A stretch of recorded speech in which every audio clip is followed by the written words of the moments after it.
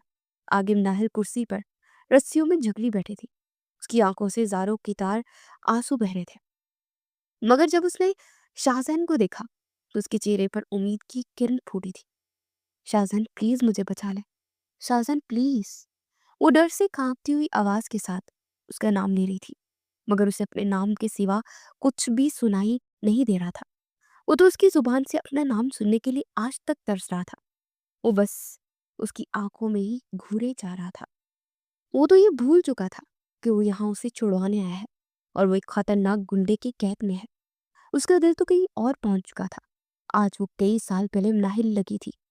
شاہزید please مجھے بچا لے اور نہیں لوگ مجھے مار ڈالیں گے۔ وہ آنسو بہاتے ہوئے امید کے ساتھ شاہزین کی طرف دیکھ رہی تھی۔ وہ تو کسی اور ہی دنیا میں کھو چکا تھا، مگر اس کے رونے کی آواز پر اگلے ہی لمحے اپنے ہوش و حواس سے قابو پا چکا تھا۔ وہ جلدی جلدی اسے ہاتھ چلاتے اس کی رسیاں کھول رہا تھا۔ شاہزین، محل نے زور سے اسے آواز دی، مگر اس سے پہلے کس کی بات سمجھتا اس نے اپنے سر پر ایک بھاری بھرکم چیز کا وار محسوس کیا اور وہ وہیں زمین پر ڈھیر ہو گیا اور اب مناہل کو کھول چکا تھا، مگر وہ خود بے ہوش تھا۔ وہ شخص ایک ایک قدم لیتا ناہل کی طرف بڑھنے لگا تھا۔ ناہل کو اپنی سانسیں رکتی ہوئی محسوس ہوئی۔ اس نے جلدی سے پاس پڑا پتھر اٹھا کر دور سے اس شخص کے سر پر دے مارا تو وہ بھی وہیں بے ہوش ہو گیا۔ ناہل جلدی جلدی شاہزین کے قریب آئی اور اس کی جیب سے موبائل نکال کر چچا جان کو کال ملانے لگی۔ کچھ دیر کے بعد اندر وہاں پر پولیس اور چچا جان آ چکے تھے اور شاہزین کو ہسپتال پہنچا دیا گیا تھا۔ ناہل کا تو رو رو رو کر برا حال تھا کہ شاہزین اس کی وجہ سے اس حالت میں پہنچا، مگر اب وہ خطرے سے باہر تھا اور اس نے ہوش میں آتے ہی ساتھ فوراً سے مناہل کو بلوایا تھا۔ مناہل دوڑتی اس کے کمرے میں گئی۔ وہ مسکراتا اس کی طرف دیکھ رہا تھا۔ اسے یوں زندہ سلامت دیکھ کر مناہل کی آنکھوں سے آنسو نکل آئے، مگر وہ آنسو دکھ کے نہیں بلکہ خوشی کے تھے، اور وہ اس کے قریب گئی اور اس کا ہاتھ اپنے ہاتھ میں لے لیا۔ آج ان دونوں کی محبت نے نفرت کے سارے بند توڑ دیے تھے۔ انہوں نے آنکھوں ہی آنکھوں میں ایک دوسرے سے محبت کا اظہار کر دیا۔ ایک چھوٹی سی غلط فہمی کی نظر ہونے والی محبت کی داستان آج مکمل ہو چکی تھی۔